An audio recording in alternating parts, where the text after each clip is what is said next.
Good morning dear students. पाठ 9 अजंता की सैर। एक तरह से ये पत्र लेखन में भी आपकी मदद करेगा। ये पाठ आप पत्र लेखन भी इसके माध्यम से सीख सकते हैं। 8/14 नीमड़ी कॉलोनी, अशोक विहार, दिल्ली। यहाँ पर तिथि लिखी हुई है। जब भी आप पत्र लिखते हैं, मान लीजिए आज लिख रहे हैं, तो आपको पूरी तिथि यहाँ पर अंकित करनी चाहिए। यथा 02 सितंबर, 2020। इस तरह से आप तिथि लिखेंगे। चलिए बढ़ते हैं आगे कि कौन किसको पत्र लिख रहा है और पत्र में क्या लिख रहा है। प्रिय मधु, नमस्कार। तुम्हारा पत्र मिला, पढ़कर बहुत खुशी हुई कि तुमने दशहरे की छुट्टियों में खूब आनंद किया। मैं और रोहित इस बार दशहरे की छुट्टियों में महाराष्ट्र गए थे, अपने मामा जी के घर। मुझे शुरू से ही मूर्तियों, चित्रों और रंगों ने अपनी ओर आकर्षित किया है। मामा जी के घर जाने के पीछे एक कारण यह भी था, इस बहाने हम अजंता की गुफाओं की कलाकारी का आनंद ले लेते। हम सब परिवार रेलगाड़ी से मामा जी के घर जा पहुँचे। मामी जी हमें देखकर बहुत खुश हुईं और हम उन सब से मिलकर। सुबह होते ही हम एक अलग सपनों की दुनिया में पहुंच गए। वह दुनिया थी अजंता की गुफाओं की दुनिया, क्योंकि अजंता की गुफाओं में दीवारों, छतों पर सुंदर चित्र बने हुए थे।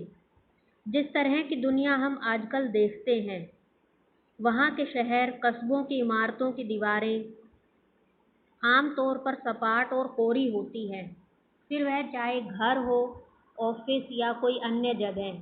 शहरों में तो ज़्यादा से ज़्यादा कोई चित्र टांग दिया जाता है। घर में ही अगर बच्चे पेंसिल या रंगों से दीवार पर अपनी कलाकारी दिखाएं, तो उन्हें अक्सर डांट पड़ जाती है। एक बार रोहित को डांट पड़ चुकी है, लेकिन अजंता की गुफाओं की दीवारों, छतों को देखकर ऐसा लगता है कि लोगों को कोरी दीवारें बिल्कुल पसंद नहीं थीं। तब लोग अत्यधिक प्रकृति प्रेमी थे। दरअसल अजंता की गुफाएं एक अत्यंत रमणीक जगह पर बनी हुई हैं। गुफाओं के अंदर, गुफाओं के भीतर बड़े बड़े सुंदर मंदिर और सभागृह हैं। इन्हीं की छतों और दीवारों पर चित्र और मूर्तियां बनी हुई हैं। ये गुफाएं अलग अलग समय में बनी हैं। कुछ गुफाएं 2000 साल पुरानी हैं, तो कुछ लगभग 1600 साल पुरानी। ये आप देख रहे हैं चित्र में, ये अजंता की गुफाओं में बने हुए सभागार और अलग अलग मंदिर के दृश्य यहाँ पर दिखाए गए हैं। क्या तुम जानती हो कि ये गुफाएं किसने बनवाई थी? अजंता के आसपास के शहरों में रहने वाले जो धनी व्यापारी, किसान वर्ग जो था, उन्होंने ये गुफाएं बौद्ध भिक्षुओं के रहने और उपासना के लिए बनवाई थी। दरअसल बौद्ध भिक्षुओं को इन गुफाओं में रहकर पढ़ना, पढ़ाना, ध्यान लगाना पसंद था।